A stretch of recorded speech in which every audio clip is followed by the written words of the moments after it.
irakasleekin oso harreman ona daukat, eta pues bai, jendearekin ere. Behintzat asko gustoko giroa. Que nos han recibido con los brazos abiertos y nos hemos dado cuenta de que ha sido como una familia. Garapen pertsonal bat bezala, batez ere gizartera murgiltzeko gaitasunak ematen dozkuelako batxilergoa batez ere.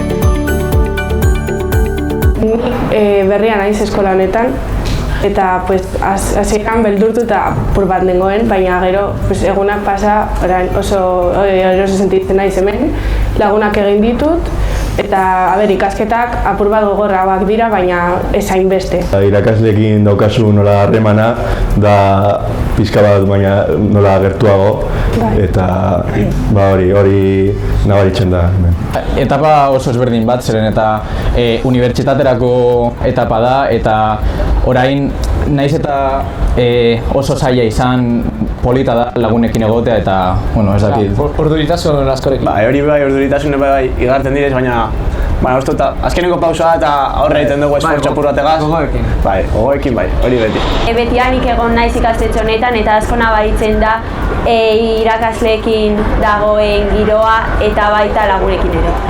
Nik uste dut guztioi ematen digula izugarrizko pena eskola guztia eta azken finean hemen egindako harremanak oso indartsuak dira.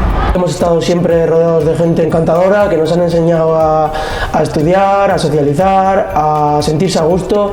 Nik esan beharra dute irakasleek eukiten daben tratu umearekiko, edo gaztearekiko behendan hurbile dela, eta beroa batez be, eta igartzen da nola nagusi esarenean irakasle asko laguntzat jotzen dozuzela, eta hori igartzen da eta konfiantza hori puntu bat beba dau eta oso gustora. Nosotros tenemos nuestra propia responsabilidad de llevar las cosas al día y al final se está haciendo bastante asequible y también estamos madurando en este proceso. Estamos aprendiendo un montón de cosas. Siempre hay que tener en cuenta que el esfuerzo individual es bastante importante a la hora de tomar parte en los centros educativos. Oraingoz nota onak ateratzean saiatuko gara, eta erabaki behar denean erabakiko gu, baina printzipioz urte izan daben moduen, horrelako mundu deseo zertan ondo egongo liteke.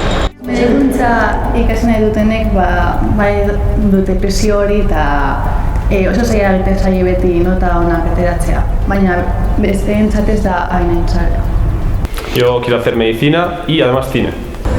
Ni adibidez zaintza txikitatik gustoko dut eta horrela jarrituko dut. Yo, por ejemplo, tengo de idea hacer ingeniería. Nik pentsatu dut ingenieritzan mekaniko ikasteaz, hemengo irakasleak, nire marrazketako irakaslea oso ona da eta Belen eta guk aste honetan egin genuen nola kontzertu bat,